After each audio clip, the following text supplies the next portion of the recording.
All right, welcome to week 10 of the Alternative Football Panel. Was there an echo there? There was for a second. It seems like it was for a second. We're good. It's all part of the just show. when I thought we were going to get a smooth intro without the weather, without the delays, without the technical difficulties. Okay, we'll start over. I am your host, XFL Mike G, and welcome to this very, very special episode of the Alternative Football Panel. As you can see, some new faces and some old faces returning on our screen here today. Over this way, is our producer, Rick 8-Bit. He's here every single week. And down there is Royce Waxenfelter, a.k.a. Viking Wax Press, a returning face, guy we haven't had on all season this year. Mike T. Bell. Mike, how's it going?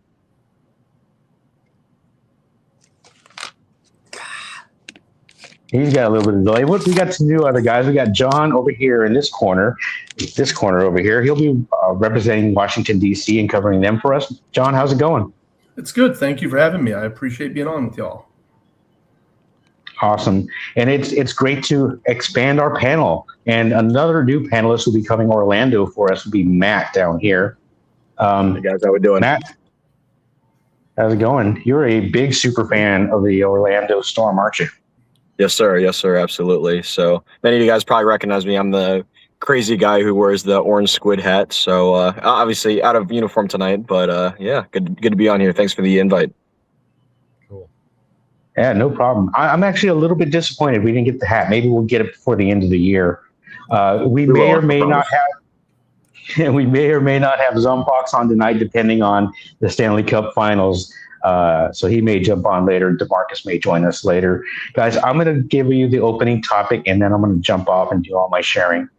But the number one story this week was the number one team, the Orlando Storm, clinching the playoffs and not being too certain where they're going to have that game. Guys, what are your thoughts on this while I jump off?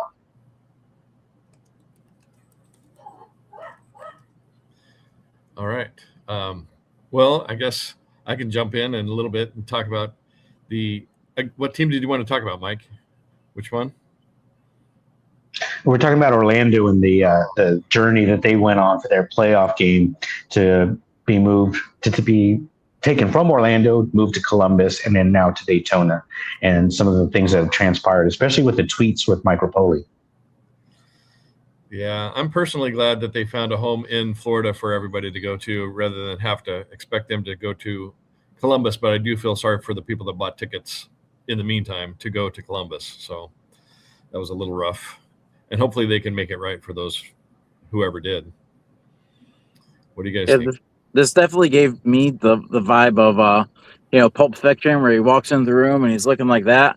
And I was getting whiplash because you went from it's in Columbus, then it's going to be in Orlando and in Florida still. So it was a little bit of the craziness, but we're glad Mike Bell is back. And, we're talking Orlando right now. And I like what they're going to do. I like how it's $10. I mean, anyone in the area, yeah. I mean, if that doesn't incentivize you to go, I don't know what will. I believe season ticket holders are getting in for free. So I mean, they're doing what they can. So I definitely feel it's going to be a packed house. And the good part is when they had that game at Fort Bragg, they were able to experiment kind of with how a stadium setup would be. And with this being a stadium kind of similar, I think they might be able to pony off of what they did last time and make it a good, enjoyable experience on camera and in the stands. Yeah, definitely. Coming from my standpoint, it's definitely been a whirlwind of a week. Obviously, hearing the news that we were in Columbus first, it was kind of a disappointment. But then, quickly turning around, shout out Mike Rapoli, working with all the Central Florida area stadiums. It's definitely, it's definitely. I'm ecstatic. I was actually almost a victim that I almost.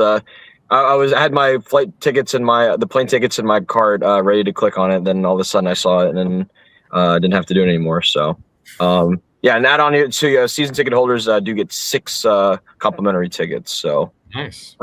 It'd be a really, really nice incentive. That's great. Absolutely. So I think looking forward to it. Yeah.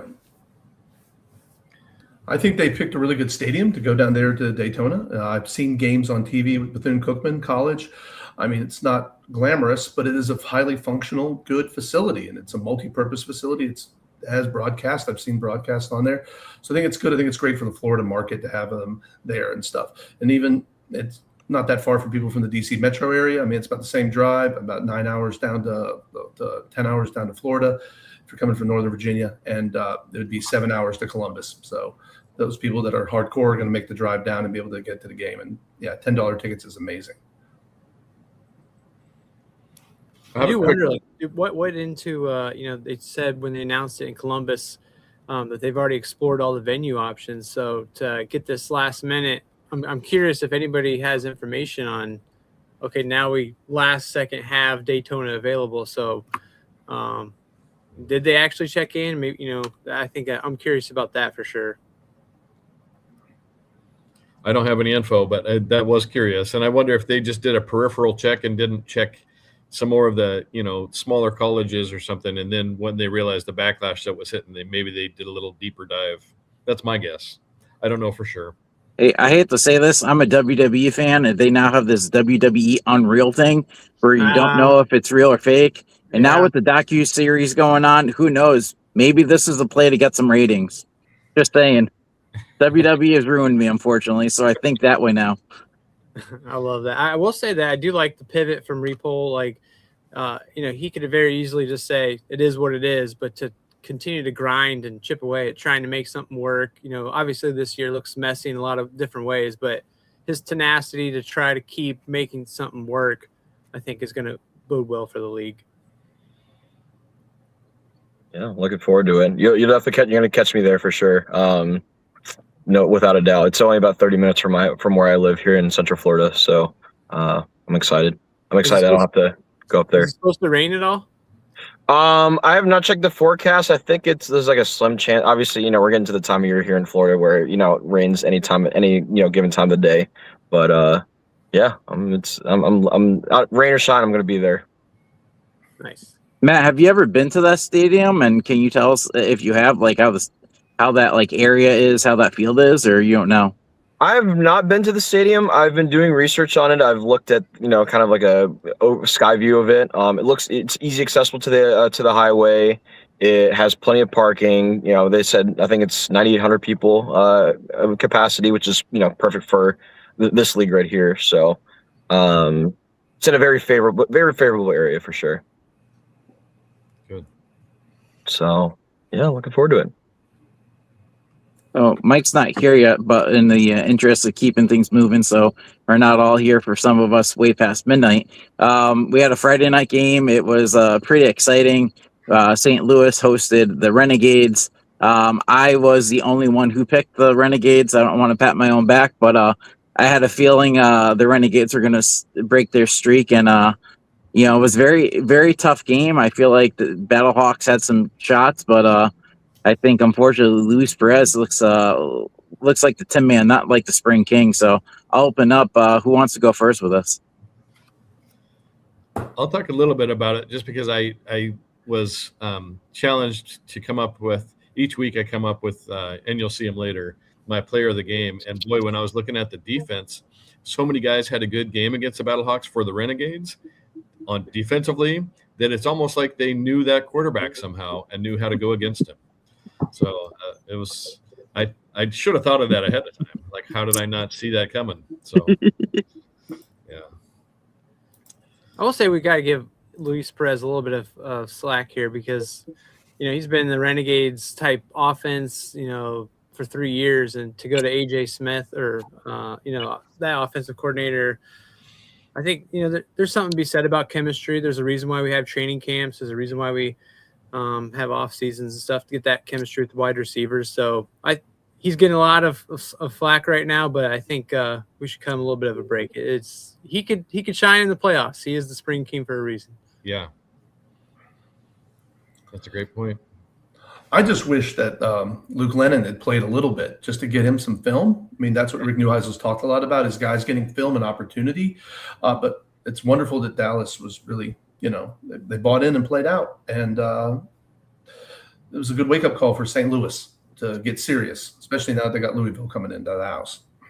Yeah, that's a good point. I think it will kind of shake them, wake them up a little bit. What a follow-up from that docuseries, too.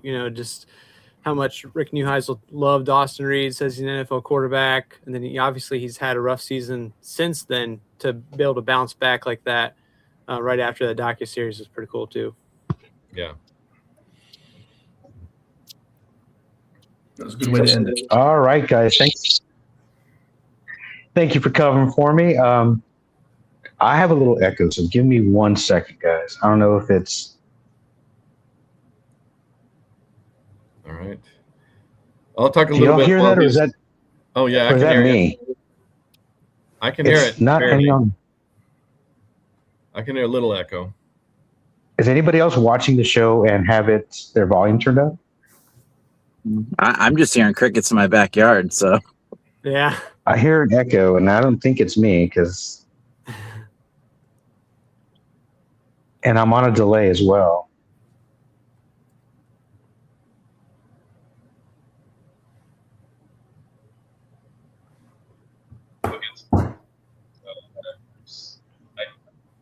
Okay. Did that fix everything? Sounds better. Yeah.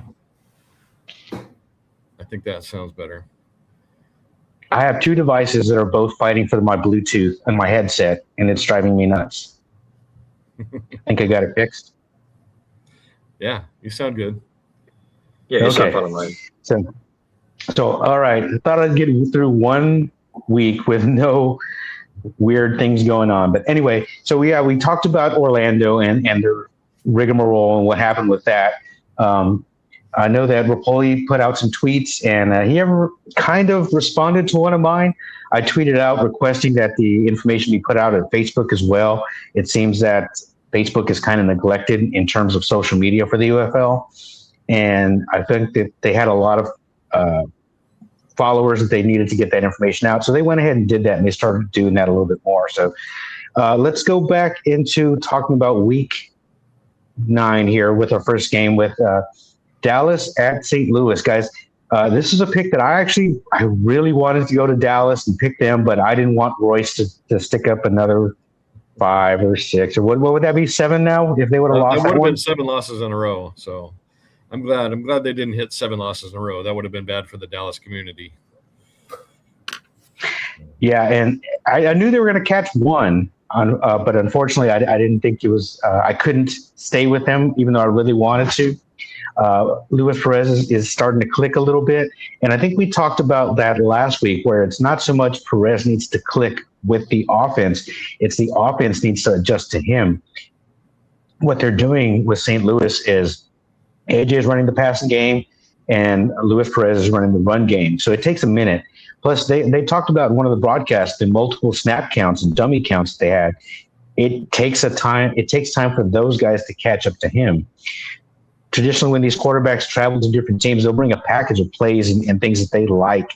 And I think with St. Louis, it might have been a little bit too much instead of bringing it in incrementally.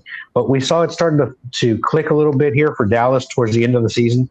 What are your thoughts about St. Louis going into the playoffs after this game? Anybody can take this one. I'll go. I'm starting to. I'm not worried about them, but if you look, they struggled. They lost here. They struggled against Houston in games that, on paper, going into they should have won. So it does make it interesting. The good part is it's a home game for them, so that home crowd can definitely help. But to go out like this and against teams that you honestly could have beaten is a little bit of a head scratcher.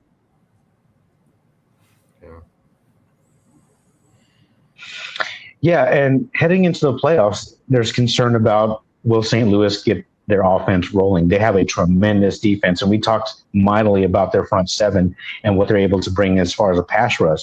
They've also added a new corner, and I can't recall his name right now, to add some depth. But teams are starting to add a little bit of depth for their playoff run here. Anybody want to add anything on that before we move on to the next game? Yeah, the guy they added was Adonis Alexander, who's I'm a fan of since his New Orleans Breakers days, but he also played for the Panthers. Panthers. Panthers. So he was great for them, man. He was awesome. So that's a good ad right before the playoffs. That was awesome. All right. Let's move on to our game 2. This is going to be Houston at Birmingham. This was a tremendous game, guys. I was waiting for this game. I'll admit I took a little bit of glee with this one to see kind of AJ take it on the chin here, guys. Anybody want to break this one down, or we just want to talk about how badly the Gamblers gave it to the Stallions? I think it was just a humongous, kick in the rear end pretty much for Houston. That's a great start. A great way to end this. Great way to end the season. Obviously, Houston was, they wanted to do a lot better, have a, bounce back from last season, but I did not see that coming at all. I didn't see. I really saw a fight from Birmingham, but I was expecting it more or less, but just did not see this coming. Yeah, Houston finally got their act together. I'm sorry. Go ahead. Well, I was going to say it's like Dallas. They knew they weren't going to make the playoffs, and so they just let it all out, and they just played. They threw everything they could at Birmingham, and Birmingham was just flat. They just were not prepared. And for a multitude of reasons, but Houston was, and they came out with the passion, and they went at it, and they looked like they were having fun, and they didn't have anything to lose. It was just like, this is it, this is our season, and they played that way. Which is kind of funny because had they done this when Tagovailoa was there, and what I mean by that is they switched to a more ground-based offense, let those runners run, passing when opportune. If they had done that earlier in the season, they might have gotten a couple of wins, and they might have been talking about the postseason at this point. So it's interesting that they're catching on, but they're catching on a little bit late, in my opinion. Plumlee looks a little bit more comfortable as well. He's one of those guys who has all the talent in the world, but he needs to be able to focus to be a field general and be a true quarterback on the field to lead his team. Royce, just what's your thought? Do you think Plumlee remains a starter, or do you think Deckers has done enough to earn that spot? I'd give it to Plumlee. I think he's got the higher top end, and I think he showed that he can win games. I mean, that's what they really need. So if I was him, I would hope he sticks around for next season if I'm a Houston fan. However, I was covering the Stallions this year, and I'm going to go on a little bit of a 1-minute rant on how A.J. McCarron, I feel, gave up on his team. And they had a chance. They were under 2 minutes. They were only down by 13. They could have, if they, it's the UFL where you can actually, if you score, turn it around, do a 4th and 12, and score again. You have the time. You've got time. That was plenty of time to get your team back into it. He totally just was giving up, and he even said, we got nothing, and he kept saying that. And if I was playing under him as a team person who had given everything I had all season long, I'd be ticked off. I didn't like the fact that he pretty much gave up and didn't even have any expectations of them coming back, or at least show it as a coach. Show some fire and get behind your guys and have them try. instead of giving up. So I was kind of ticked and really missing Skip Holtz like every other person in Birmingham, I'm sure. So that was aggravating as a fan. All right, can I on to Plumlee real quick? Yeah. We all know he's a Central Florida guy. Played at UCF for, I think, at least I got to do my research more, but he played at least 2 seasons at UCF. Just love his energy. He plays great. He's his football IQ is great, so and fits him perfect in this league. And I think I can't remember who he got drafted by in the NFL, but if someone could back me up on that. But I think it was the Steelers, right? Steelers, yes, it was Pittsburgh. That's right. But yeah, just an overall great guy. I'm excited to see what he's up to next year. Yeah, and I hope a player like him would come back. I know he talked about going to the next level and doing some things, but there's a couple of quarterbacks who could use this seasoning, going to a camp and coming back and playing in the UFL for one more season to get that seasoning down. All right, moving on to the next game here. I got one point to add before we go. I just think it's worth pointing out just that the offensive line is just a dramatically different unit this year for the Stallions, and that was kind of always the anchor of all of Skip Holtz's teams. And I think that may have been something that led to a decision where he decided to step away with not having so much control over the team like he used to. One of his best offensive linemen is in Orlando, helping the number 1 seed team. So I think on both sides of the ball, the interior is not the same, and I think that's really showed. Matt Corral regressed, and DTR did a lot with his wheels, but I just think that's worth mentioning that the offensive line was a big deal and a big change this year. True. Do you see a potential return for DTR? Sorry. Who's that question for? Oh, just anybody. Do you see a potential return for DTR? Or do you think he goes back to the NFL next year? I'll give my take on this one, guys. DTR would benefit from coming back. I don't think he would benefit at all to come back to the current situation that he's leaving, i.e. AJ McCarron running the Stallions. He's a guy who knows his X's O's. He knows his techniques. He knows how to read a defense. I don't think he knows how to coach. And that's the biggest thing about being the head coach is to know how to head coach. It's like what Royce was talking about. And it's like something we had mentioned before. It's not what you think you should do as a coach. It's almost like he's reading lines, like a coach would say this or a coach would do that. And it doesn't feel very personal. It feels like, this is the problem, insert response. It didn't feel like emotionally invested. And as a coach, you need to invest in your players because they definitely see that and they feed off of that. Speaking of, John, if you want to input anything on that about coaching and things like that. Well, yeah, I think that's AJ's inexperience as a coach, and he has a great NFL and UFL career, but he had never coached sports, and he's not been trained as a team. I mean, we all played sports, and we've all had that experience. His inexperience really showed. He didn't surround himself with people that would lift the players up and work with them. I mean, these players, while they are in their 20s and early 30s, they're young men, and they're trying to get better at football. They want to go to the next level, and they want to succeed at this level. He didn't know how to do that. He didn't know how to translate that. And it was glaringly obvious. And those of us who have some football knowledge could have told you this months ago when he was hired, that it was a poor hire, especially to put him in there with following a legend. And you never want to follow the legend. It skips the legend in spring football right now. And nobody's surpassed his accomplishments. And so it was a difficult decision, and it was something that he probably should have thought out more, but he went with it and did what he did. And unfortunately, the record was found wanting. Yeah, I can agree with that. And I think I wish they would have put him in as a QB coach or maybe an offensive coordinator. I don't even think he earned that yet. So I would say they should have started him as a QB coach and see how he did before they elevate him to especially all the way to head coach. So, yeah, that was a bad move. And it may kill Birmingham, the whole market, So we'll see. Yeah, and that's one thing that the Stallions fans they're up in arms right now, and that's one thing that they're not talking about is where the fault lays. They're constantly blaming Rapoli for everything except for the product on the field, which was not his responsibility.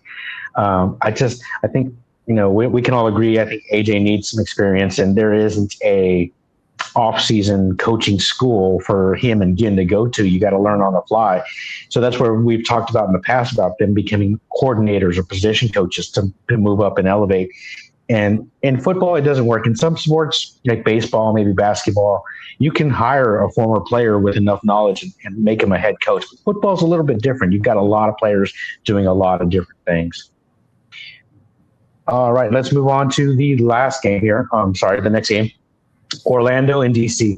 This is one of the games that I think the score kind of belies how much Orlando could have really taken it to DC, and they kind of left them in this game.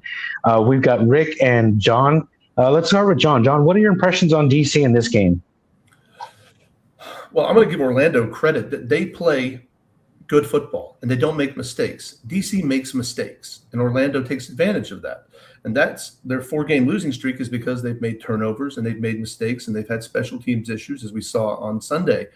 And that's why they're in the position they're in. Now, part of it is they don't have their starting great quarterback, but that's one person, and they have the entire team, and they have not been successful. And I hate to say that as a fan. That's been very frustrating to see that they make mistakes. Now, they did some things good, but they made enough things wrong that a very good, well-coached team in Orlando took advantage of that. Anthony Beck wins ball games. I mean, he may be conservative, but he wins with that and does a great job. And Shannon Harris does a good job, though I will say his time management at the end of the game was surprising to me, but we can get into that later.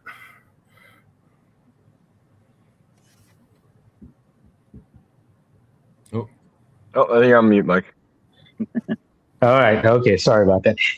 Talking about that coaching and some kind of funky play into the game situations.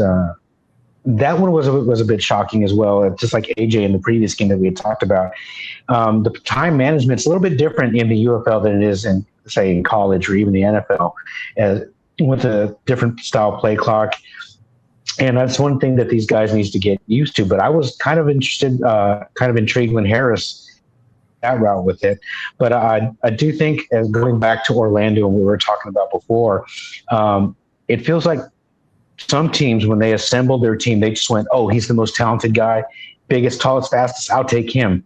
Whereas Beck looked for football players who may not have that uber talent, and he molded them into a team. Yes, you've got your talented players and you'll take advantage of them, but you need a core around them of talented players. And I think Beck has done a wonderful job with that.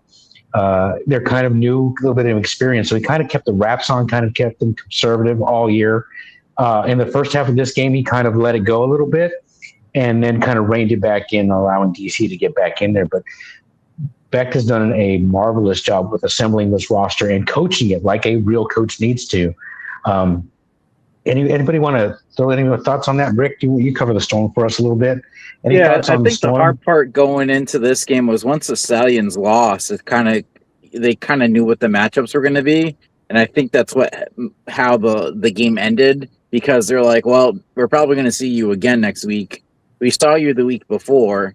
I mean, 3 straight weeks of seeing an opponent. It's going to be interesting. You know, you're at the point now. It's like, okay, we're both already in the playoffs. Let's not show everything we have. We have something, for the playoffs. So that's the hard part. That's the only part of the schedule I didn't like. That the fact that they had back-to-backs, and now we're going to have our third helping of Orlando DC, where it's kind of like, okay, I'll take game number 2. Yeah, and hopefully that's a deterrent, so they don't have so many of these back-to-backs that are back-to-back. In this offseason, this is the only time it came up, but it was bound to come up eventually, where a team was going to play each other 3 times in a row, with one of them being a potential playoff. And I harken back to the days with Brahmas, where we played our 5th home game in St. Louis. We hosted our 5th game at the Battle Dome. Then we won that game for the right to have home field advantage to play St. Louis back in the Dome. And then we went to the championship game in the Dome again. So it's these odd, funky things. And I know that it's part and parcel of a new league like the UFL. And I hope people are patient with that. But, I can dislike it, but I'm not going to poo-poo on it too hard just because it is what it is. When you only have 8 teams in limited venues, it's going to happen. It's going to pop up. And it's going to be a problem hopefully only for next year or two. All right, let's move on to the next game unless anybody wants to add anything to that. Yeah. I just want to throw a couple things in on the Storm. I was in attendance on Sunday afternoon. Great. I love Audi Field. Love the fan base there. I actually want to disagree with John a little bit with his point on, Orlando making mistakes, right? It's been a really big trend this year that Orlando's run defense has just been you see it. There are times where they'll give up 10, 20, maybe 30-yard plays. And it's a common trend. And if they keep this up, honestly, that could prevent that. That's the one thing that's going to prevent them, honestly, from taking home the championship this year. So they really got to clean that up. On the other hand, though, they're off. I mean, Jack Plummer had 2 70-plus or 60, 70-yard touchdown plays over the weekend. It was awesome to watch as a fan, just being there. So yeah, lots of good stuff. I love the environment. Hoping that hoping that Orlando gets to make it to that stage. I'll be hopefully back there and again in a week and a half at Audi Field. Yeah, I definitely see them playing again. But we'll get into picks and all that kind of stuff later. All right. If anybody else wants to add anything in, or are we ready to move on to Louisville and Columbus? Let's move on. Let's go with Mike T. Bell. He's kind of in that area. He covered Michigan, so we're going to have him talk about Ohio for a little bit here. Mike, what are your thoughts and impressions on this game here?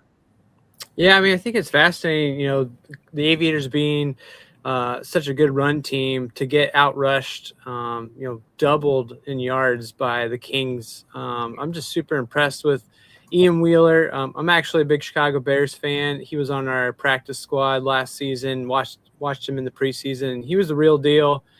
He had an unfortunate injury, but to see him really come out there and have a good game was cool to see. Some of the Michigan Panthers from last year are on this team. Unfortunately, they lost a little bit of the pass rush with Kenny Willekes going down. I think the Aviators have struggled on defense all season. That's been their kryptonite. It's been cool seeing Jalen Morton, kind of elevate a little bit. I think we'll get to see more of him next year. He's an exciting player, kind of gives more threats downfield and all that. Overall, I think the Kings are just, they've got a good defense. They got a good run game. They're just kind of good at all phases of the game right now. And I think this score kind of showed that even with their backups in. You've had a couple Michigan Panthers like DJ Miller and Kendrick Whitehead Jr. play really well all season long. So that's been probably fun to watch for you, I would imagine. I wish they would have given Leon O'Neal Jr. More of a chance. I can't believe he only got, I think it was only 14 snaps. I don't know what goes into that stuff. Even Perry and Winfrey getting that second chance with them. I mean, I felt like that was a turnaround point for them, and both of them got cut. So who knows what goes into that, but you're right. Yeah, those old Panthers did well. It's still tough seeing them in a different uniform. At least Toa Taua still running the ball pretty good, being one of the leading rushers in the league. So there's still a little bit of Panthers out there. Yeah. Yeah, I can hear Zom talking about it's Munnerly. It's the staff on the defense. It's like, how do you let these guys walk away from you without utilizing them and improving your defense? With Columbus overall, love their ground game. I honestly feel that they're underutilizing Toa Taua. Let him wear a defense down and then hit him with Lovett and Zaquandre White, and let Taua just wear that defense down and pound them. Yes, they were the leading rushing team in the UFL, but I think they could have done even better. And the other aspect of that, not so much McClendon, but their passing game coordinator, I didn't like his conservatism. It wasn't aggressive enough, where some of these teams were complaining they're too aggressive, like an AJ in St. Louis. I don't think he was aggressive enough until it's like, okay, we're not in the playoffs, but we're going to go out and we're going to throw the ball around with Morton. And again, we'll talk about that later, the transition into the NFL and the UFL next season. But this guy's, yeah, with the Kings putting in their backups and they didn't let up at all, that shows me a tremendous amount of the depth that they have for the Kings going into the playoffs. Anybody else want to add any thoughts on this one? Can we talk about that fight that happened? Oh, yeah. Let's talk about the fight. I wasn't going to bring it up till somebody brought it up, and we can bring it up. Go right ahead. Yeah. Go right ahead. I mean, for starters, right? Like, this is the first. Correct me if I'm wrong. This is the first time that these two new teams are meeting together, right? Or did they meet week one? First matchup. First matchup. Okay. So, obviously Columbus didn't have the season they wanted to have. Louisville is, on a tear right now. So honestly, what I saw from that is just kind of just leaving it all on the field. I don't know if anybody else saw anything else, but it's something you definitely don't want to see, week by week. I think it was a bad look for Cam Dantzler. He's someone that was drafted in the NFL draft, had some NFL experience. He's trying to get back. The whole league's being marketed for second chances, getting back to NFL, and to do that in a meaningless game, I mean, that was very stupid. I think he probably ruined his chance in the NFL right there. We saw in the preseason Shiloh Sanders do the same thing. No one picked him up, not even a UFL team. So people just don't want to deal with that. So I think it was a terrible decision. Obviously, things get heated, but it is what it is. I think John had a point he was going to talk about too. Oh, I was just gonna go ahead, John. Well, with the fight, that's amateur hour stuff, and that's what they're trying not to fulfill that prophecy. But Toatawa running those power sweeps, and they would pull in the two guys and stuff. I mean, I'm an old school under center football coach, and love watching that. That just, I mean, I actually went back and watched the replay and just fast forwarded to the plays where he was running the ball because it was so fun to watch somebody under center take the ball and just run off tackle and get yards. That wasn't enough, but that goes back to what we talked about with AJ. So, I mean, and again, just inexperienced coaches. Well, I think, now that you brought that up, it's a good point also on the defensive side in the coordinators. We're talking about head coaches without experience. Captain Munnerlyn didn't have any experience. I think that was just I think it's more important for the offensive coordinators, defensive coordinators to have that experience than the head coaches. And so to have multiple people on that Aviators team have that lack of experience really, I think, hurt. Sure. Agreed. Yeah. That's rough. I mean, if Jamie Sharper doesn't I wanted to make here. Good point. Good point. I did want to make a couple of points on the fight. One, there was a skirmish going on, and Dantzler went out of his way. He went around a group of people to find John Lovett and swing at him and hit him in the face. But he did own up to it. He issued an apology on Twitter and Instagram, kind of owning it and taking responsibility for it. So I'll give him credit for that. The fact that it wasn't the heat of the moment kind of swinging, it was, I'm going to go around all these people and look for one person and hit him in the mouth. That's a bit different. He's lucky he didn't get suspended. He's lucky there's no one, the UFL fine department is at the sleep at the wheel and not really fining these dudes for these fights, because a fight for a penalty for a fight financially would be a tremendous loss for these guys because they don't make tons of money. But let's move on. Let's talk about week 10, guys. Surprises? Any surprises? Not talking about where we ended up in the standings, but just overall for these picks and these games. Any surprises? Anything that jumps out at you guys? Anybody can take that. I'll start. The fact that every away team won was crazy. Mm-hmm. Yeah. Was that the first time all year? Yeah, and it might be. It was a weird week. I actually this week decided to go with a couple of the home teams, and it bit me in the butt with St. Louis and DC. I should have gone with the Renegades, and I'll regret it. And I had Royce in my head, and he psyched me out of it. But yeah, it was with the results. Interesting week. Just kind of glancing this, Zom's not even on. He finally had his first 4-0 to finish 20-20 at 500. The new guys, you're not on there yet, but you'll be on there for the playoffs. I finished 2-2 for the season. I was 24-16. Royce and Rick finished tied for third at 23-17, and DeMarcus was our runaway winner with 26-14, and he wasn't able to come on today. So awesome, guys! Everybody was over 500. With the exception of Zom, everybody else I think was over 60% as well for accuracy, and that's pretty awesome. I'm happy and proud with that result. Anybody want to add anything to these picks?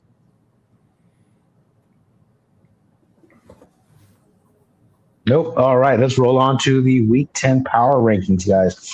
Orlando, no surprise at the top. The surprise that I was looking forward to, I thought I would see the Kings a little bit higher. So I'm kind of surprised that St. Louis is up there.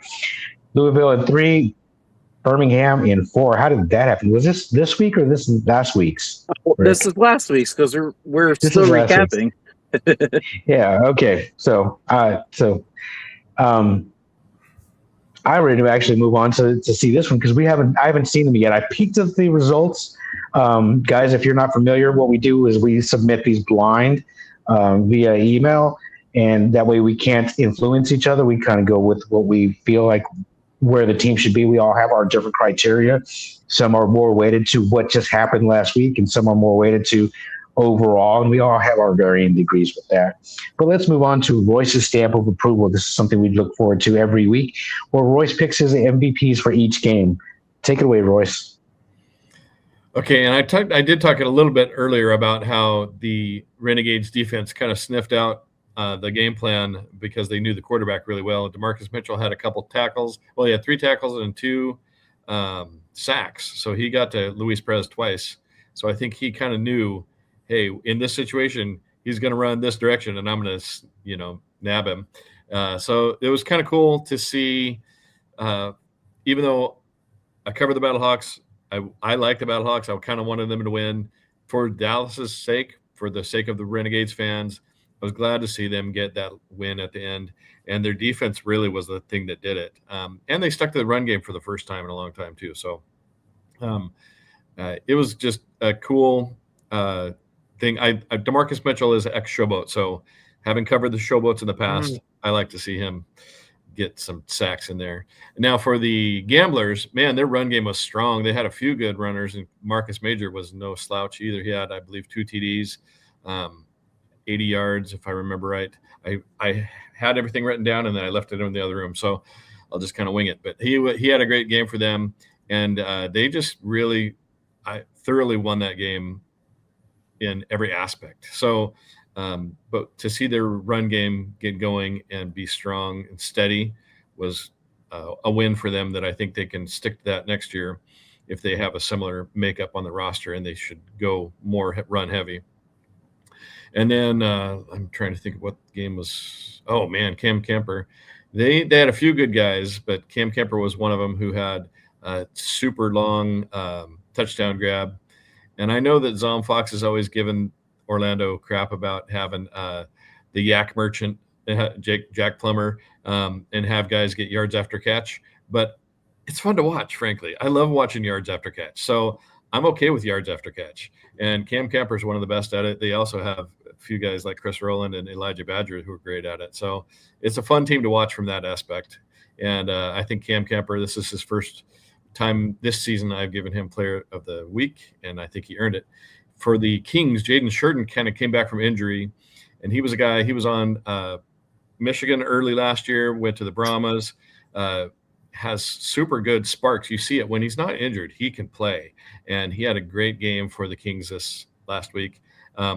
They did have Wheeler show up and put up more yards, but I think Sheridan had more TDs, if I remember right. So I gave him the Player of the Game because he hadn't had it. So he's just a fun guy to watch. I really like that the Kings ground game is kind of more robust at the beginning of the year. In fact, several weeks in a row, they had like under 40 yards total on the run game. So they've completely turned that around and ended super strong with the run game. So they're a great team. They also have a great passing game. So they're fun to watch. And as a Battlehawks fan, I'm nervous. So we'll talk about that in a minute. But I think Jaden Sheridan earned a Player of the Game for them. That's what I had. All right, great work as always, Royce. Royce was recently. I'll get to you in a second, Mike. I just saw you. Royce recently was made an appearance on the is it the Take Flight podcast? Is that what it was? Yeah, Posh Clevelander. She is for part of a United Football Media, so she's got a podcast. I was a guest host on there today, and just talked about my digital cards. It was kind of cool. She's fun to follow. So she's just a hoot and comes from a completely different perspective. So give her a watch if you can. Yeah, I followed her a little bit here and there, and she and I have touched base at the beginning of the season before all this started, and I hadn't had a chance to really talk to her yet. But then I noticed you were on there, so I thought I'd give you a shout. T-Bell, do you have a comment on there? That was a thumbs up for Royce. This is an awesome segment. You do a great job. Thanks, man. Yeah, I love these, and I'm going to come up with a way to print some of these out because I really like these cards. And I remember as a kid, getting that fresh pack and finding that card. And to me, it wasn't so much the player. If you got a good card with a good player, that was even better. But sometimes you got a card that was kind of like, yeah, it's a good player, but eh. But I love the design of these. They remind me of some of my favorites. I loved the Pro Set back in the day. But if you guys are ready to move on. Yep. Let's do it. All right. UFL Championship, guys. We're going to go into these picks here. We're going to start with the first game. I do have the picks for the OG panelists. I don't have the picks for the new guys yet. We'll add Mike T-Bell back into that. So expect that next week. But let's go one by one if you want, guys, and just give me your impressions on the very first game, which is going to be, what is the first game of this Sunday? Who's playing first? Is it going to be Orlando? DC and Orlando. DC and Orlando. Let's go with DC and Orlando. Let's go with our two new guys. Let's go with John first. Your thoughts on this? Anything, whether it's something you've observed or how you think it's going to go. What are your thoughts on this first matchup here, John? Well, I think it's going to be a competitive game. I think Coach Harris and kind of the Reggie Barlow Harris regime in DC has made it in the playoffs 3 of the last 4 years. They've been able to win their first round games. So we'll see if that continuity of knowing how to coach and prepare for the playoffs continues. And that's the thing as a DC fan to see that. Anthony Beck versus the Barlow Harris is 5-5 over the last since 2023. So they've split the series, the coaching staffs. So it's up in the air. It's anybody's game. But like I said earlier, Orlando's been playing really good football. DC has to learn how to not make mistakes to even have a chance because, Plummer's done such a great job, and that's a good, well-coached team. I mean, I'm going to acknowledge that they've earned everything they've got, and DC's got to step up and do a better job and play mistake-free football to have a chance, especially down there in Florida. But probably a wonderful crowd that's going to show up. Yeah, and I'm going to give you this question first before I open it up for the rest of the panelists. And it's the quarterback situation. You got Bean, you got Perry. What do you do? And what's the other guy? I've already forgot his name. No, no, I was kidding. But what do you do if you're Harris? I mean, yes, he's the best head coach because he's got the ring. He's done it before. But what do you do? Who do you roll with it? I don't think they've officially announced anything yet, but Bean got the start last week. Do you start him again, or do you look to Perry? John, what do you think? I think they're going to go with Bean because if they can coach him up to, set his feet and throw properly and not underthrow and to just run, don't throw the ball. Like after he threw those 2 interceptions, he just started running and got over 116 yards rushing. If Tice can sit down with him and Harris will be like, listen, just run. If all else, run. Don't throw, run. You can at least get 5, 6, 7 yards and don't slide. It's time to just go straight ahead, man. Give up your life. You gotta live that down. Just run straight ahead, take the hit, and man up. Yep. Agreed. Definitely, for sure. Anybody else want to jump in here? Rick, you covered the Storm for us a little bit. What are your thoughts on this game? I feel like with the stadium change to now, it's going to be a lot easier. That I think you're going to have a packed stands of orange. I think this might be the most attendance they have this year. So I definitely feel like that's going to help them. The hard part is, like I said, they've seen each other for the past 2 weeks. So who can do something different that they haven't seen? I think DC might have that advantage because they haven't clicked yet, while Orlando has, for 2 weeks in a row. But the hard part is with this. I mean, if you look, Orlando's really kept it together in these past 2 games. Where if you look on the bottom, DC actually scored more last week and kind of kept Orlando in check. So. I think of this way. I'm an NFL guy. I think of back when the Titans played the Jaguars. Most times an NFL team can't and beat a team for the 3rd time. Now we'll finally see in the UFL if that's true as well. Yeah, I think the real thing comes down to the QB talent at DC just isn't at the same level, and I think that it's just going to be Orlando being sharper right when they need to be. That's my take.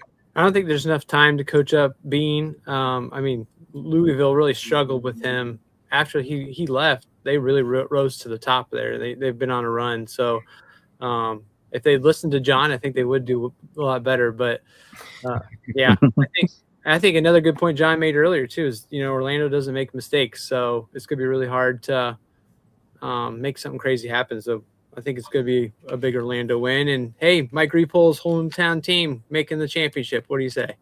That's right. Okay, do you mind if I wrap it up? Yeah, I was just gonna throw it to you, Matt. Absolutely. Yeah. I mean, like I think we can all agree, right?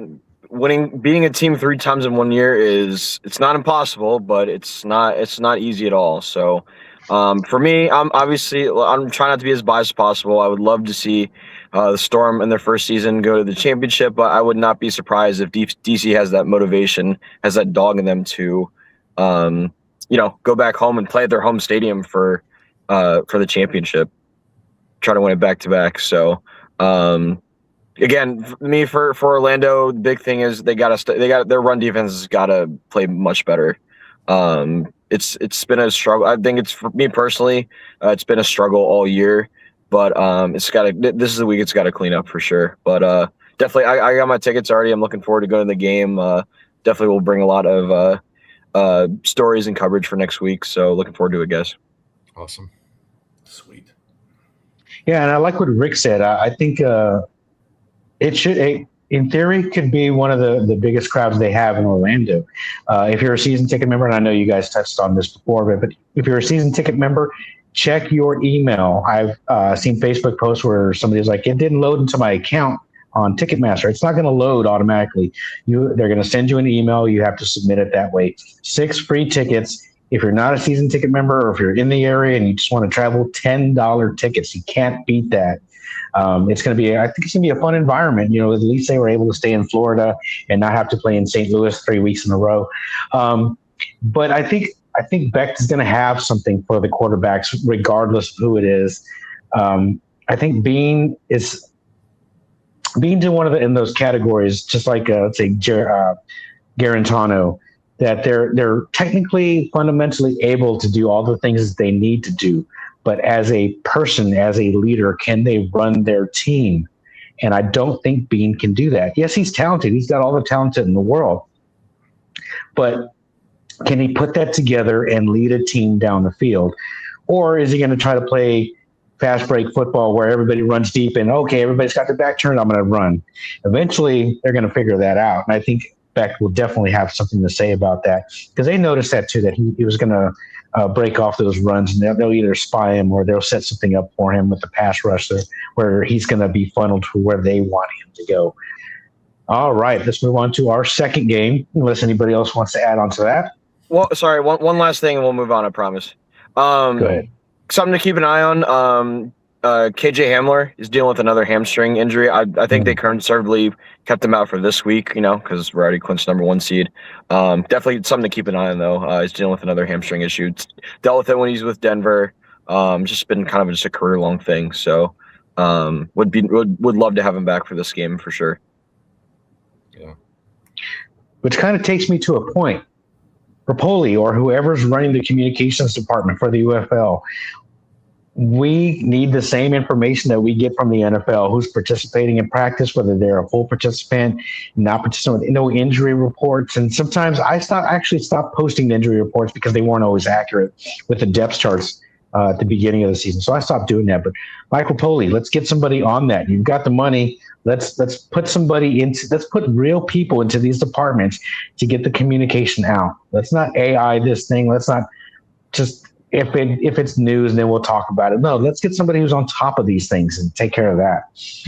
All right, let's move on to Louisville at St. Louis in the Battle Dome. Let's see, Royce, you want to talk about the Battlehawks and their opportunity before we throw it to Rick? Yeah, and this game makes me so nervous coming from the Battlehawks perspective because the Kings are rolling right now, and they're deep and they're consistent and they've grown steadily, getting better and better and better. So, I mean, I can only see that continuing, but I do think Perez has shown he's a different person in the playoffs, and he really turns it up a notch. And I'm banking on it that he does it again. I really do hope so. They do have, they have the best. The running back has the most yards so far on the year they had during the regular season. So they have the run game. They've got the passing game if he can connect with them consistently. So Perez and that huge, vast array of receivers that they have, that can be awesome. They have a great defense, as we've seen, and they just added Adonis Alexander, who we talked about. So I think the Battlehawks will barely win, but I also wouldn't be shocked to see the Kings keep rolling because they're just on fire. That's my take. Oh, you're on mute again, Mike. I knew that. Rick, you want to jump in there before we open it up to everybody else? Yeah, Rodgers is 4-1 as a starter. I'm not the best at math, but I believe that one loss is against St. Louis a couple weeks ago in Week 6. That was before the Kings started rolling, and 16-9. So it wasn't a big blowout either. So this I think might be one of those where the Kings are like, hey, we lost, and that's what got us. They beat us at our home field, and now I think they have all the momentum. And honestly, I feel like it's going to be in Orlando against Louisville championship. So I've been following the Kings all season for us on this panel. I think that Rodgers is a big leader. I think he definitely has the qualities to help go into enemy territory on the playoffs, and I feel like he can get the job done. And I think from top to bottom, I think they're the scariest team.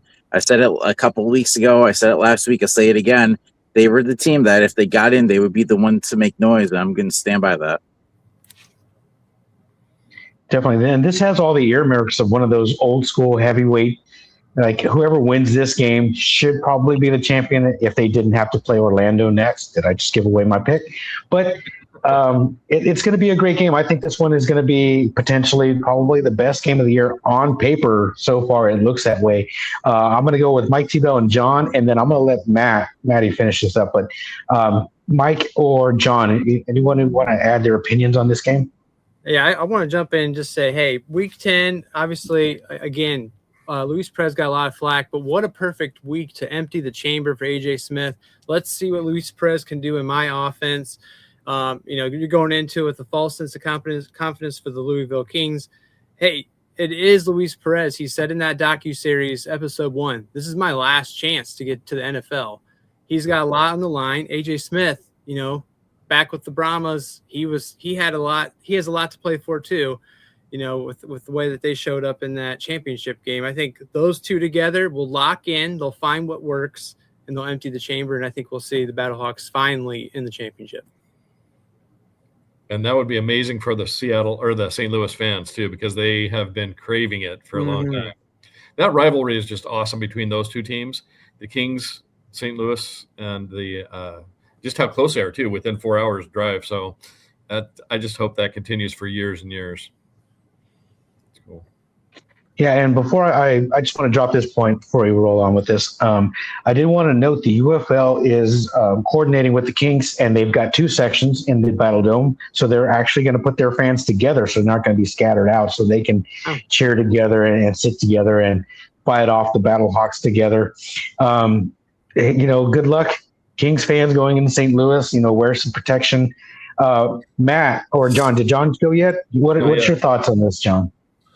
I think I agree with other Mike that we're gonna get St. Louis is gonna lock in and they're gonna throw everything in the kitchen sink at Louisville because they're gonna be playing at home. Hopefully there'll be 25,000-30,000 people there, and they don't want to lose, and this is their chance. I think Louisville's the hot team though, so we're gonna see what happens. Yep. All right, Matt, I just wanted to throw this at you. Being a fan of a new franchise, what does a victory like this mean for Orlando in the first game or for the Kings in this game? If the new teams are winning and advancing to the championship game, what does that feel like for a new fan? I mean, for a new fan, right? So being able to knock out, one of the two of the OG teams, one of the two OG teams, St. Louis and DC, dating back to the old XFL, right? It's a statement win. It's a statement at that point. Can't think of anything else better, right, than to move on to the championship. But I did real quick. I did want to add to your point. So that was going to be one of my points is that I did see that post by Louisville that they're going to have their two sections. I'm really curious to see what the attendance is going to be like. Whether they're going to pack, they're going to sell out, whether they're going to pack the 35,000 in there. I'm really curious to see that, and I agree. I think this is going to be the best game on paper for out of the two games. Yeah, I got a new phrase for that for attendance. It's going to be the blue dot fever, which is the newest craze right now. It's not looking good at all for attendance in St. Louis. I don't know what else is going on that weekend, and I haven't looked at it recently. I looked at it earlier with Ticketmaster, and it shows the different color shades of blue for availability. They were doing well in two sections. One on the home side and one where they're putting the Kings fans in that corner, 118 and 119. So I thought that was interesting that's one of the lighter blue sections. They might have a good contingency for the Kings out of them. All right, moving on to the power rankings, guys. This is one I was excited about. I think I know how it's going to go, but you never know until you know. So it'll be interesting, and I've been looking back at the season and how these teams have elevated or descended throughout the season. So let's roll up. If we pull that up already.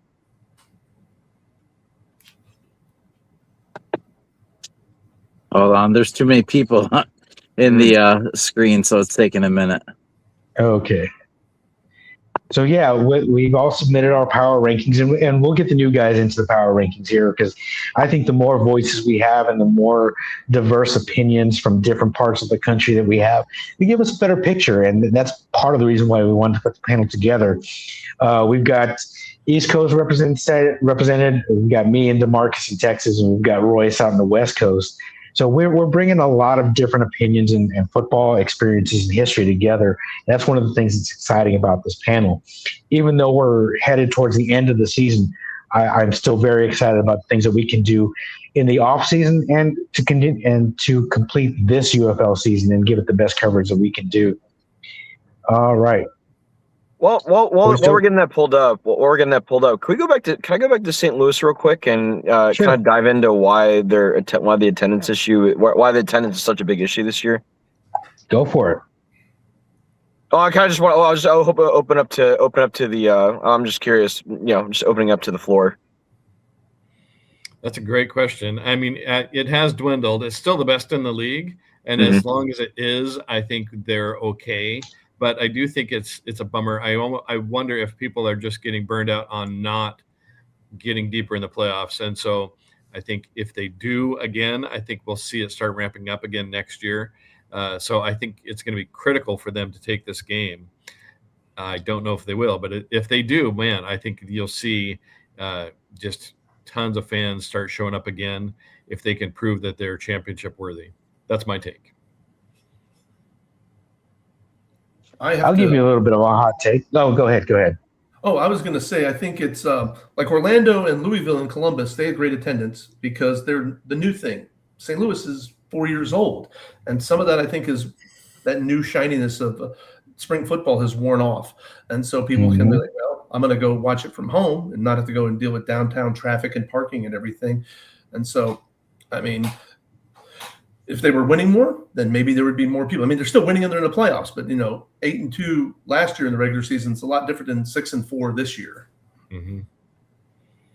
Yeah, and if I hear one Battlehawks fan complain about marketing, you're done. It's not like 30,000 people suddenly forgot that the team still plays in St. Louis year over year over year. I know they've got stuff going on, but I mean, come on, you can't cry marketing when you've already previously had, lower 30s, higher 20s in attendance, and this whole thing about we're carrying the league. No, sir, you have one of the most expensive venues to use. So if it's not filled up, you're not leading the league in anything. All right, let's move on to the power rankings finally, guys. So this is last week's, guys. I don't know.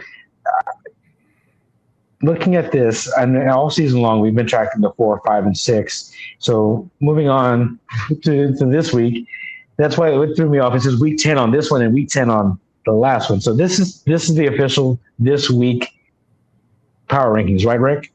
Yes, sir. Well, I said after week 10 because season's still not over yet. Okay. So Orlando, no surprise, on the very top. The Kings, I knew they would be kicking up to number 2. That's where I had them. But, man, it wasn't too long ago, a couple of months ago, that they were dead last in every category, and everybody had them written off. They were number 8. They were locked in at 8. And their ascension, their team play and their coaching with Chris Redmond has been tremendous to watch. And they're right where I think they need to be. St. Louis is 3. They've kind of faltered and stumbled their way into the playoffs, but not as badly as DC. After DC lost to Amo, they got lucky they were able to clinch and get into the playoffs. Number 5, the Houston Gamblers. I like where they're at. I think they were on a better upswing. They were able to finally lay it all out there and put together a good game. Birmingham at 6, me personally, I feel that's a little high for me, just because I feel like they were on the downslope. Watching some of the body language of the Stallions, that they're tuning out, AJ. They're not listening. They want experienced coaching, and that's just my opinion. Renegades, for so long, they were at number 1 or number 2 throughout the entire season, and to watch them fall all the way to number 7, it's a little bit heartbreaking, but they actually improved one spot over the Columbus Aviators. And it's weird to put Columbus at 8, being that, they finally looks like they're turning it on. But when you only have 8 teams, somebody's got to be last. Anybody want to jump in on this one? Go ahead, Rick. Yeah, so I be honest, I didn't have Columbus last. I actually had I kind of had Birmingham at the bottom. I thought the way they finished just wasn't great. I thought Columbus finished a lot stronger. I thought Houston finished stronger. And I think Dallas finally showed what we were all expecting. So I had them at 7. But I think it's just very curious to see how everything is fallen. You had some teams who, when the season started, we all had DC up top and we had Birmingham. And now Birmingham's out of the playoffs and in our rankings like 6. So it's very crazy to see. I'm with you, Rick. I put Birmingham last because I think they gave up. And if you give up, to me, you should be in that 8th spot. I don't like the way they ended their season. So I do think Houston almost earned a 4 spot. But DC's 3-game skid there at the end really hurt them. If they weren't in the playoffs, I would say Houston almost earned that. As far as a pure power ranking goes. But since I kind of kept the 4 playoff teams in the top 4 spots. Yeah, and I think that's something we all did. And you were talking about Houston being 4. Man, there was that temptation for me based on last week's performance, but based on the fact that they're not in the playoffs, I couldn't put them ahead. Again, that's just me personally. If that, that's a factor for you, and Zom actually had them number 4 in his video power ranking as well. I want to say I had Birmingham lower too. I'm gonna have to go look at the results of that, unless somebody had them really, really high. Anybody? What's the highest anybody had Birmingham? If you want to reveal your picks. I'll have to go Don't back. remember. I think a couple people had them at 5, and I think that's what the average wise. That's what hurt them, if I remember correctly. Shame on you. That should never happen. All right, go ahead. I do want to show, I keep on. We started doing this a couple weeks ago. I like going back to week 7 and seeing how things were.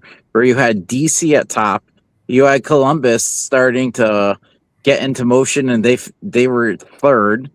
You had the Kings, who had dropped to 7th, and then you look at now, and the Kings are 2nd, DC is down to 4th, and Columbus is our 8th. It's just crazy the way this whole season's gone for a lot of teams.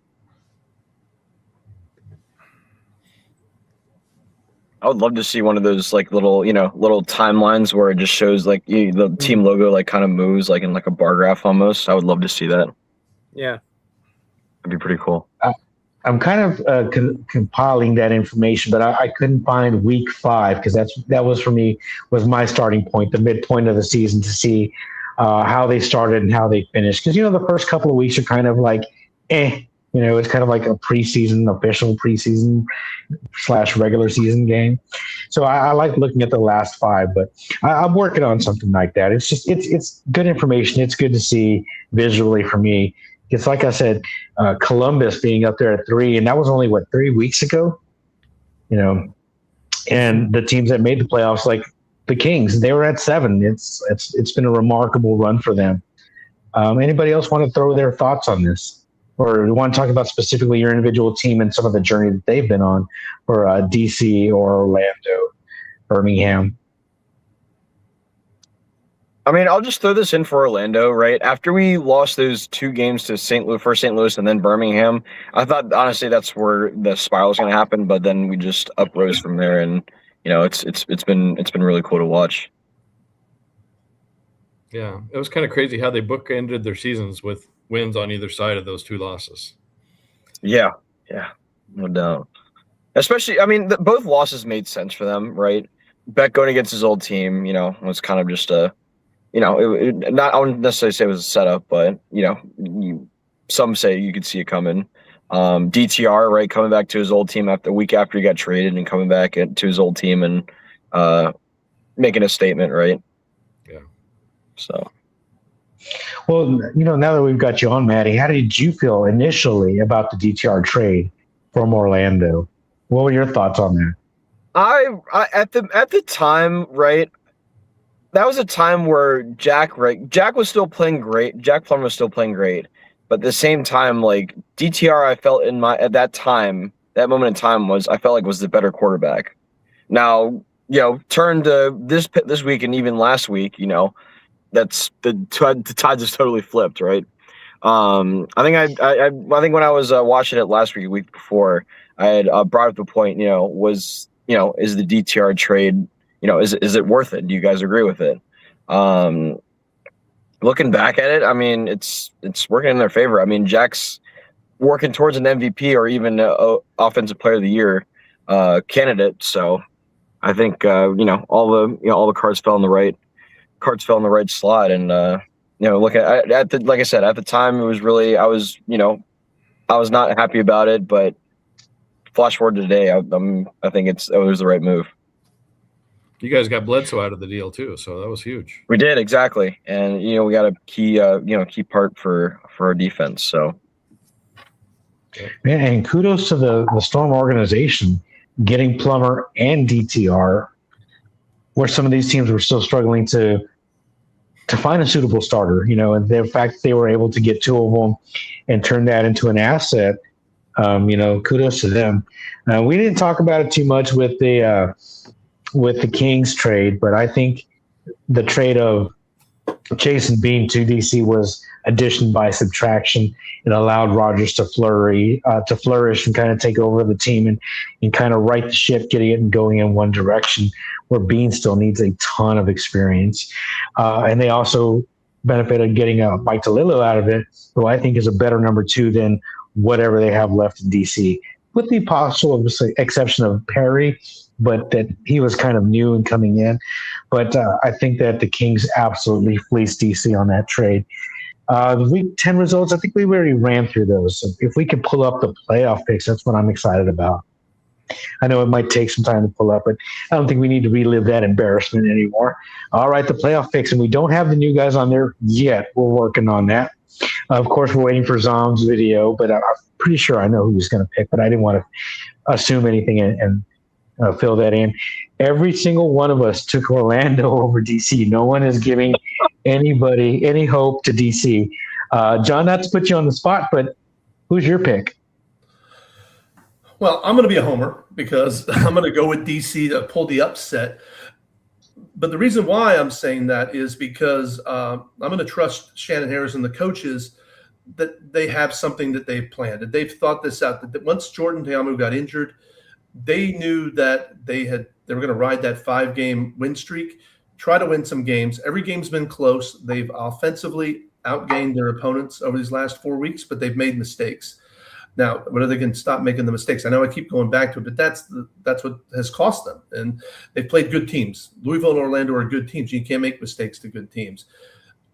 And they've been signing a lot of guys this past 2 weeks, bringing in the old gangs coming back. And they wouldn't come back if they didn't know something. If Shannon didn't say, "Hey, this is the plan.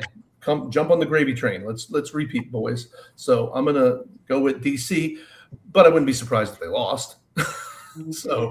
But I'll emotionally go with my hometown, but intellectually I can see Orlando being so well coached and just they're moving and grooving too. So I mean, it's going to be whoever makes the least amount of mistakes wins this ball game. I think you do bring up a good point with the playoff experience that they have, because they were in the championship. They won the championship last year. They know how to do it. That might be the advantage they need. I mean, just one thing. This is kind of the curse they had. They got their championship rings and they haven't won a game since.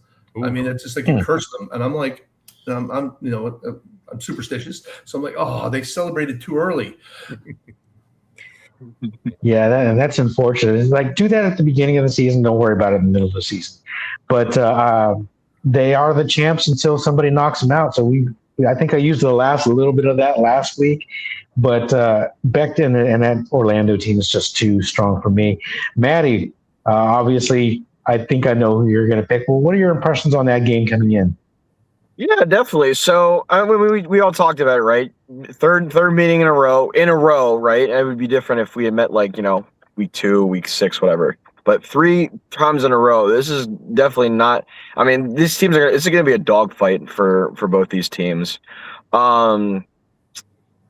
I think now that we've got kind of the stadium situation under control, now it's going to be a little bit better. I almost want to say, all you guys picking Orlando, is this kind of an announcer's jinx almost, like a bias? But nonetheless, I would not be surprised. I'm gonna go with my Orlando Storm. However, I would not be shocked if DC would win. DC wins on Sunday.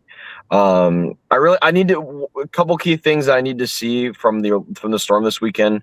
Jayshon Corbin needs to have an outstanding game. By the way, I'm excited to really see Deuce Vaughn and what he brings to the run game as well. I think the signing with him was kind of more towards their return game as well. I mean, yes, you have Corbin and you have Rowland, Chris Rowland, the 2 kick returners, but people forget Deuce Vaughn was an excellent returner when he played with the Cowboys. But I'm excited. I'm really excited to see how he fits into this offense. Not with Dotson, Dotson as a backup running back. I think that's really why they went with bringing in Deuce Vaughn. And then I've brought it up multiple times already. The Storm's run defense needs to step up if they're gonna really win this game. Not just this week, but going forward to if they make it to next Saturday. So that's kind of my 2 cents on it. But yeah. Just like I said, looking forward to a great both games. I'm looking forward to it this weekend. Hey, John, knowing that, would you stick to your running game and just start pounding it every time until they can prove that they can stop it if you were DC's coach? Oh, I would. I think that's probably the plan, as they're going to just kind of hopefully run the ball with the 3-headed monster of the running backs, Bean's legs, and hopefully that opens up Ty Scott and Cornell Powell to catch something deep and just, lull the secondary to sleep. Now, that's easier said than done. So, yeah, I mean, I think that they're going to simplify and just kind of ground and pound. Briley Moore's back. His wife had the baby. He got to come back from maternity leave. He can block off the edge. They just got Gunnar Britton back signed, who was a key part of that offensive line last year. So I think that's the plan. I think they're saying what they're going to do by who they're bringing back. Yep. And that's one question that I had, minus the quarterback. Is the run game for DC and their defense enough to get the job done this week? And we'll see. And the reason why I removed Bean as a factor is because we don't know what we're going to get with him. He could have a hot night throwing the ball. He could have another hot night running the ball. Or he could just fold in himself and say, hey, we're throwing the ball too much. Let's run the ball. Now, given DC's got 3 tremendous backs, I wouldn't blame him if he did that. But I don't know enough. He's the biggest question mark for me as far as this game goes. But let's talk about Louisville and St. Louis.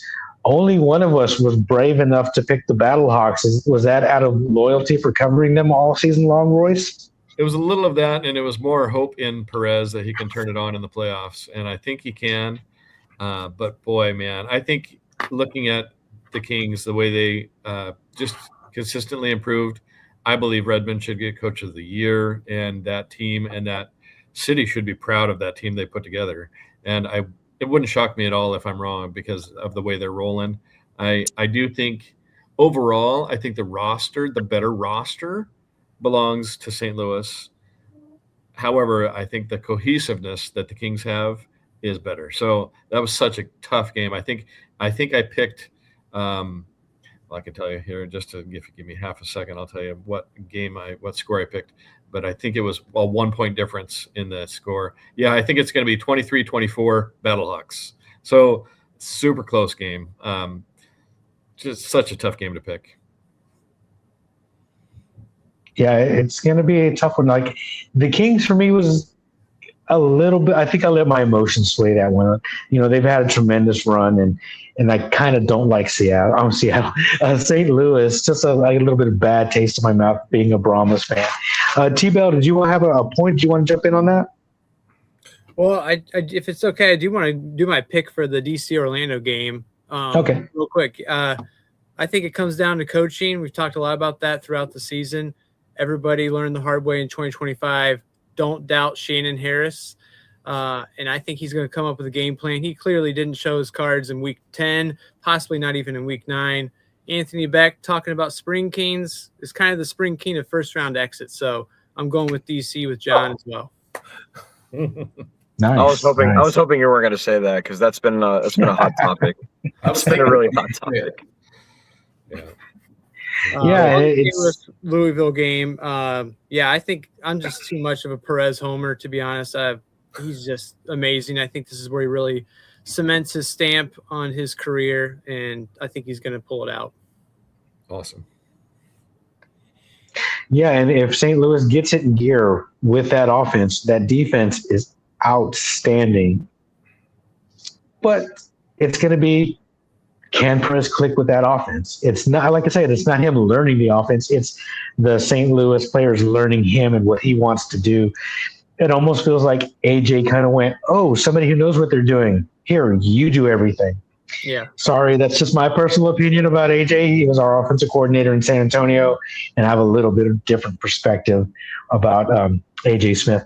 But I could see any one of these teams. I could see DC winning, even though I picked Orlando. I could absolutely see St. Louis winning, even though I picked the Kings.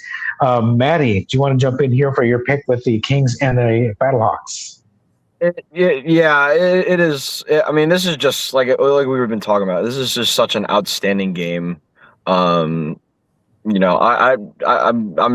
scratching my head right now, just trying to decide who's the better team. I mean, everyone's gonna argue, Louisville, is better. St. Louis is better.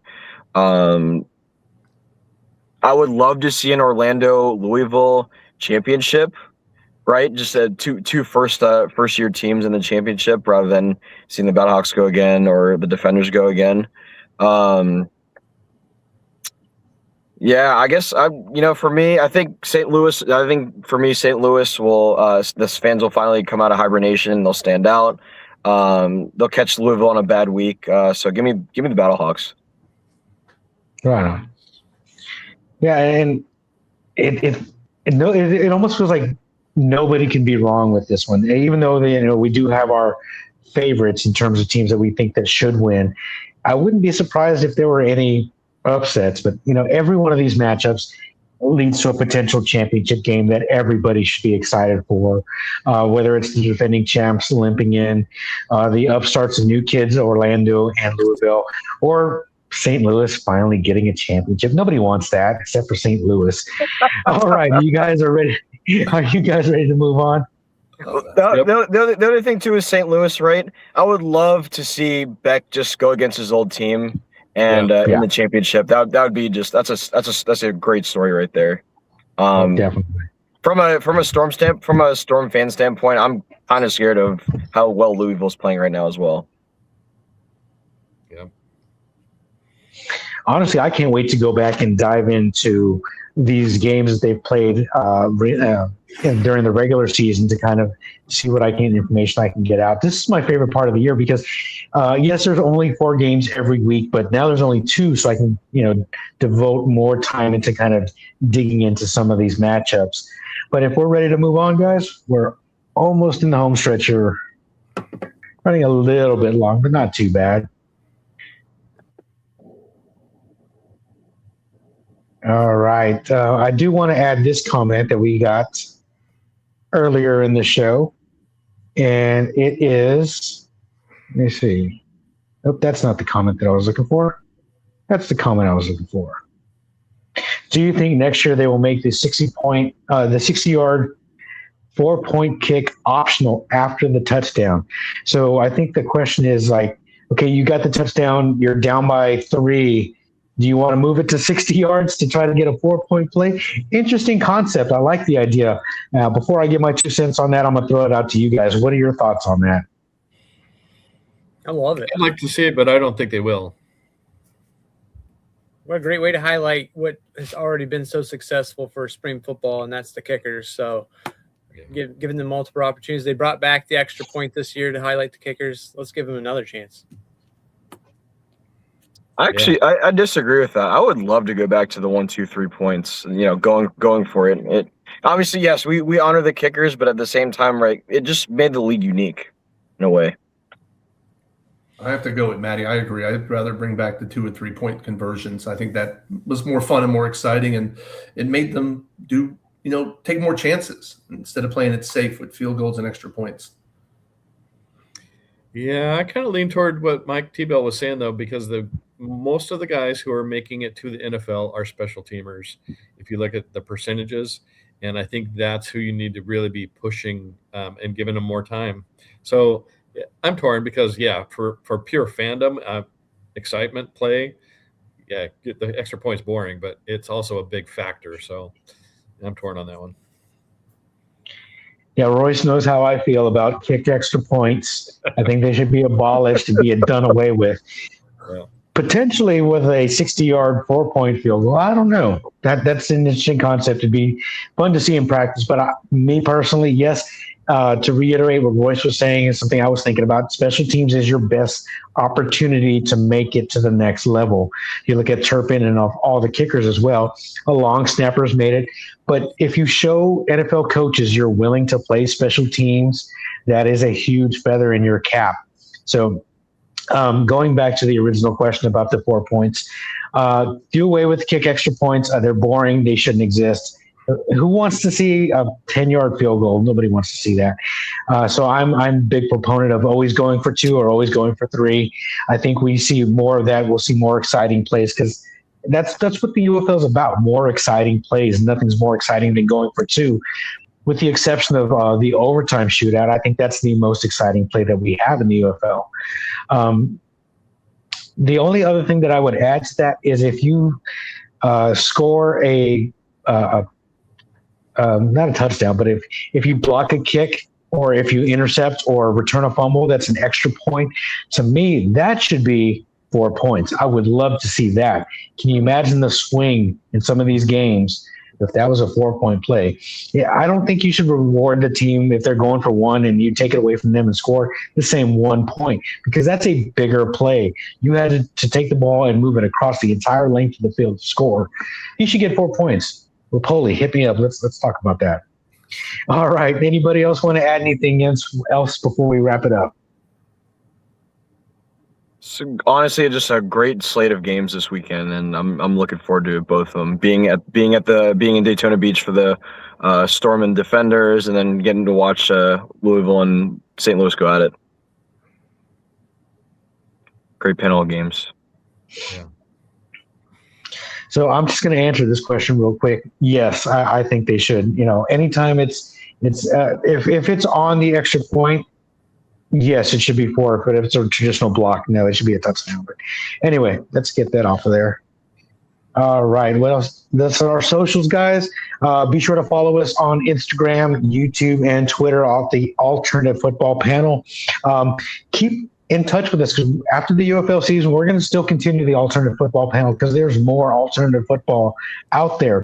And again, we refer to alternative football as non-NFL. And to me, I go a step further in non-D1 college football. I'm talking about CFL. I'm talking about European football, La Liga in Mexico, all the indoor things that are going on. So we're going to still continue to cover alternative football up until the NFL starts. And we'll have some different projects going on like we've done in the past, but now we actually have one solid platform to put all this stuff out. So I'm really excited about the off season. I'm really excited about having a normal off season. Rapol, I know you listen to me. Normal off season. Let's move forward. Let's not do anything crazy and start moving teams. Let's not do any of that fun stuff. Let's just move forward. All right, guys. Any final thoughts? Shout out Mike Rapol for honoring Orlando this weekend, getting a game in Florida. Couldn't be more grateful for you. That was cool. Agreed. Absolutely. So. All right, guys. Tremendous show, and it was a little bit glitchy there at the beginning, and it's new that we're adding people and we're getting used to working with each other. I think we did a great job. Another great episode. We're still learning. This is the Alternative Football Panel. Thank you for watching. Rick, if you're ready to send us out, guys, let's just keep talking until this goes out. Cool. But I am definitely excited for any one of these potential matchups. I want Orlando and the Kings to get in there and face each other, even though I'm old school XFL and wouldn't mind an old school XFL matchup. I like the trophy too, by the way. Yeah, it's a great trophy. Trophy is cool. Yeah,